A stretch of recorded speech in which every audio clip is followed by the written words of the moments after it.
टोंक में प्रजापिता ब्रह्मा कुमारी ईश्वरीय विश्वविद्यालय शाखा टोंक द्वारा जिला मुख्यालय स्थित राजयोग भवन में शिव ध्वजारोहण कर 19वीं त्रिमूर्ति शिव जयंती महोत्सव बड़ी श्रद्धा और उल्लास और आध्यात्मिक गरिमा के साथ मनाया गया।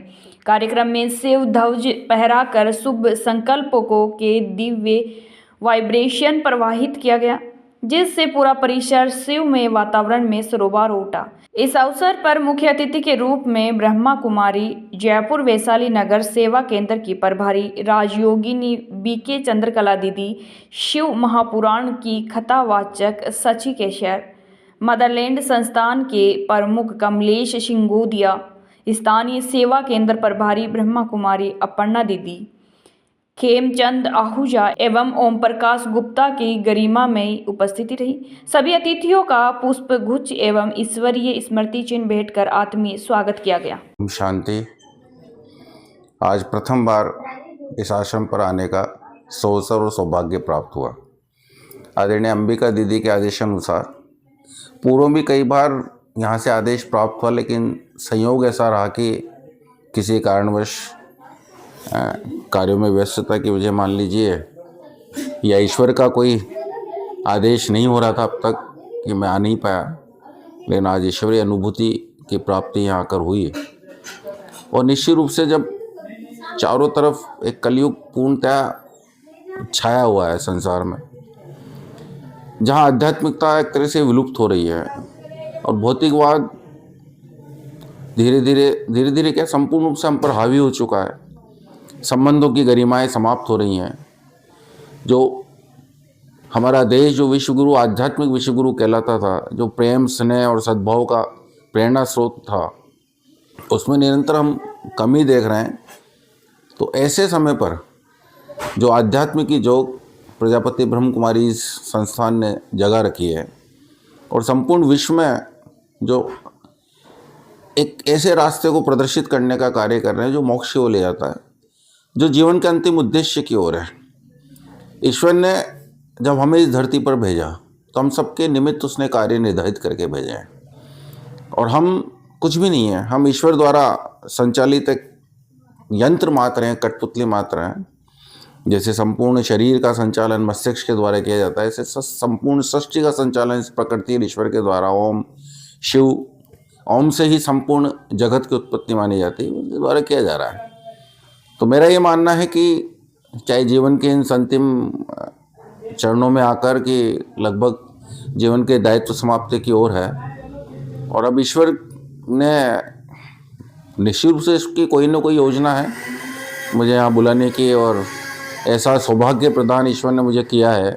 निमित्त अंबिका दीदी बनी, सारे ब्रह्म कुमारीज के साधक बने, साधवियाँ बनी, तो निश्चित रूप से ईश्वर का कोई ना कोई एक निर्धारित मार्ग है जिस पर आज प्रथम कदम उसके आशीर्वाद से, उसके प्रेरणा से बढ़ा है।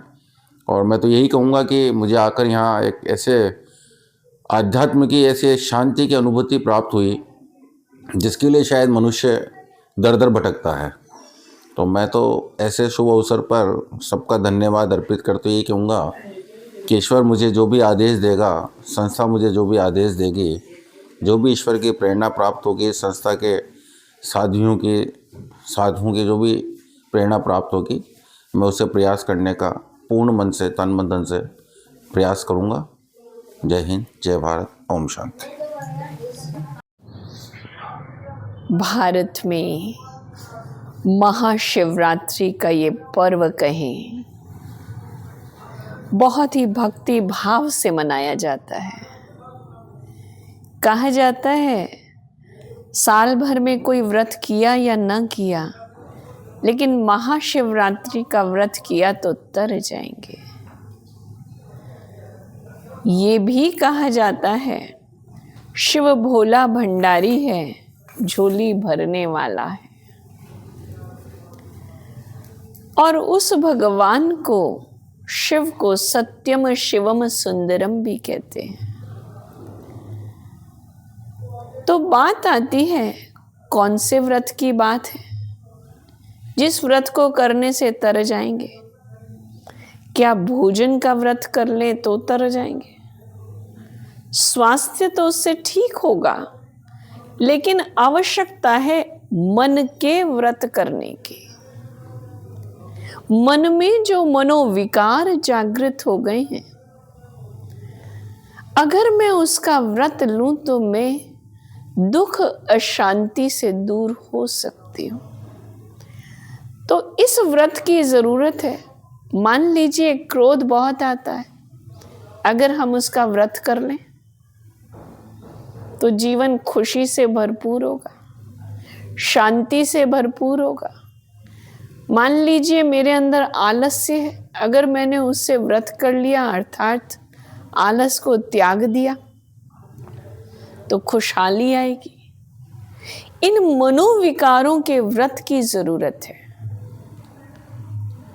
समय का कहूंगी इशारा है कि चारों तरफ इस समय जो समाज के अंदर टूटन आई है, अगर हम चाहते हैं हमारा समाज फिर से अच्छा बने, फिर से समाज में जागृति आए, फिर से स्वर्ग धरा पर आए, तो आवश्यकता है हम इन मनोविकारों के व्रत को लें। आपस में भाईचारा स्वतः होगा।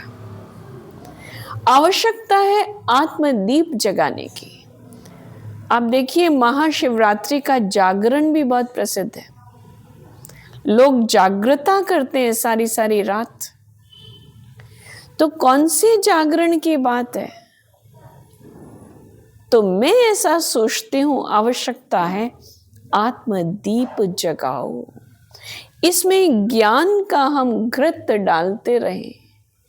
मन और बुद्धि ज्ञान की शक्ति से भरपूर हो तो अनेक तेरी मेरी, इसकी उसकी, उन बातों से छूट जाएंगे। ये ऐसा है, वो वैसा है।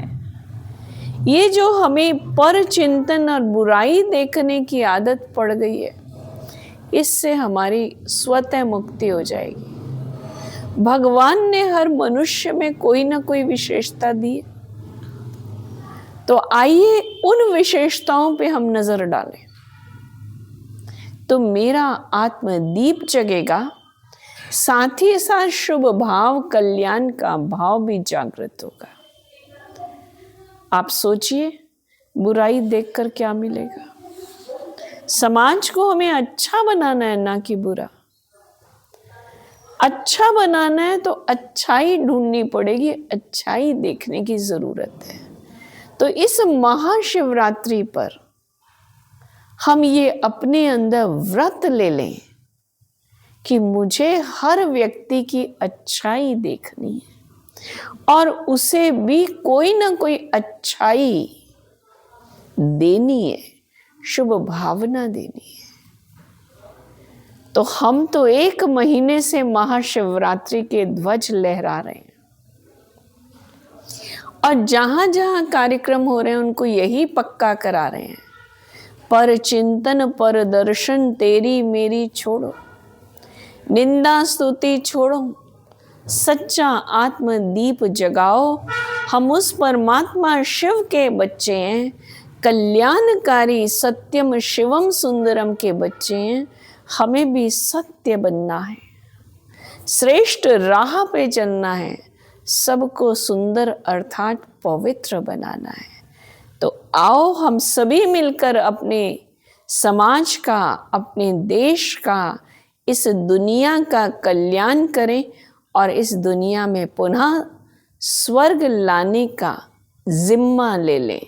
यही जिम्मा लेना है कि मैं स्वयं को और अपने परिवार को ऐसा बनाऊं जिससे सबके अंदर खुशहाली, खुशी आ जाए। ओम शांति। हर हर महादेव। मैं लाडली महाकाल की कथावाचक। आज बाबा महाकाल की कृपा से शिव जयंती मनाने का अवसर मिला मुझे ब्रह्म कुमारी दिव्य ज्ञान ज्योति के उस छत्र छाया के नीचे, जहाँ देवी जी ने और समस्त भक्तों ने ये ज्ञान दिया कि आत्मा अजर अमर है, और यही हमारे पुराणों में भी ज्ञान कहा गया है। और शिवरात्रि के इस पावर अवसर पे जहाँ बाबा का जन्मदिन मनाया गया है, तो बाबा का जन्म उत्सव ही इसीलिए मनाया जाता है क्योंकि इस धरा के प्रथम ज्योति रूप में प्रभु जो प्रकाशित हुए हैं वे बिंदु स्वरूप में ही हुए हैं, और वे शिव ही हैं। वही ज्ञान ब्रह्म कुमारी में सिखाया जाता है, यानी सर्वस्व ज्ञान हमें ब्रह्म कुमारी के अंदर प्राप्त होता है। जो ज्ञान हमारी माता ने भी अम्बा यज्ञ में कहा है, यानी जगत जननी आदि शक्ति भवानी ने भी यही कहा है कि ध्यान ही सर्वपेय है, वही ब्रह्म कुमारी में कहा गया है। और शंकर भगवान का भी जो प्रकट है ज्योति स्वरूप में हुआ है, उसमें भी यही ज्ञान दिया गया है कि आत्मा ही अजर अमर है, उसकी ही प्राप्ति ही जीव का लक्ष्य है। वही ज्ञान यहाँ प्राप्त हुआ। तो धन्य है आप सब जुड़िए ब्रह्म कुमारी से, और हमें वह ज्ञान प्राप्त हुआ जिसमें हम भी गदगद हुए और आत्मा का स्नान किया। जय श्री महाकाल, हर हर महादेव। भेदभाव तभी हुई गरीबों की आवाज, पर अब होगी जनता की बात। सड़क से पहुंचेगी संसद तक आवाज। सिर्फ सुन सरकार, देखिए चाणक्य न्यूज इंडिया पर।